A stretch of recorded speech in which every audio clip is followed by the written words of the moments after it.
दुखी होगा। मैं तो कहता हूं कि वो महिला जो एक बेटे को जन्म देती है नागिन की तरह होती है। कैसी होती है? और तुम में से ज्यादातर ऐसी होगी, है ना? सबने यही कारनामा दिया होगा अंजाम। गीता पढ़ के देखिए। गीता ये कहती है कि दुनिया का सबसे बड़ा पाप अपने वंश का विनाश होना है। अगर बाबूजी हमारे वंश का विनाश हो गया तो हमारे जितने भी पूर्वज हैं वो सब स्वर्ग से धकेल दिए जाएंगे, क्योंकि ये माना जाता है कि किसी के भी वंश का विनाश तब होता है जब उसके सारे पुण्य समाप्त हो जाते हैं। और आप एक बेटा, फिर उसके एक बेटा, कोई ना लड़े, कोई ना मरे, तो अभी 5 या 6 पीढ़ी में वंश खत्म हो ही जाना है। कोई एक्सीडेंट, कोई बीमारी, दुनिया में बहुत सारे झगड़े बगड़े। वैसे तो अभी एक बहुत बड़ी समस्या मुसलमानों की भी है, जिनका केवल ये उद्देश्य है कि एक दिन आप सबको मार के आपके घरों पर कब्जा करेंगे और हमारी बहन बेटियों को मंडियों में बेचेंगे बलात्कार करके, या अपनी रखेल बनाएंगे। मेरी बेटियों क्षमा करना, ये बात गलत है पर मुझे कहनी पड़ेगी। ये मैं झूठ नहीं बोल रहा हूं आपसे। मैं झूठ बोलने के लिए बाबा बना, झूठ बोलता ही नहीं, मैं सच बोलने के लिए बाबा बना हूं। तो मेरी बेटियों, जो गलती तुमने कर दी, अब अपने बच्चों से कहना, एक तो अपने बच्चों की शादी जल्दी करना। अब आप कहोगे हम तो भगवान का नाम लेने के लिए बैठे थे, ये पता नहीं कौन पाखंडी बैठा दिया, कैसी कैसी बात कर रहा। राजनीति की नहीं, धर्म समझा रहा हूं।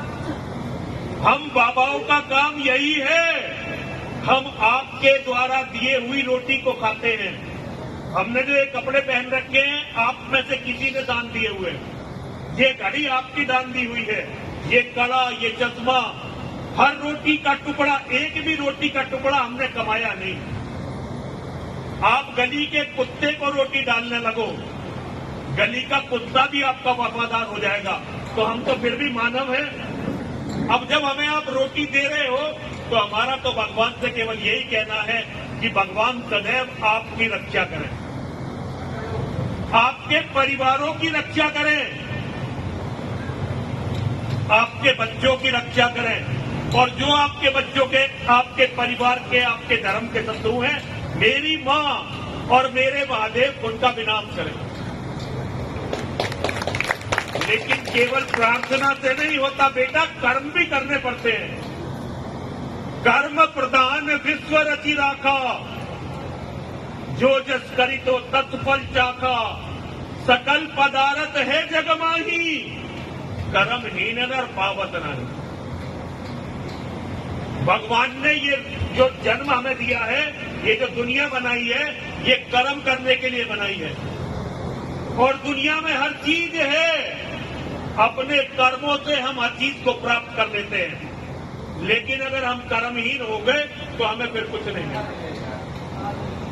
कर्महीन नर पावत नहीं, कर्महीन नर को कुछ नहीं मिलता।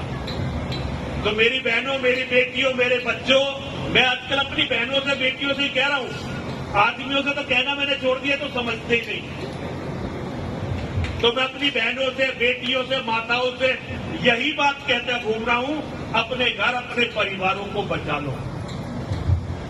एक तो अपनी जो जुबान है ना, थोड़ी इस पर काबू रखना सीखो। और जुबान का प्रयोग घर में प्यार बढ़ाने के लिए करो।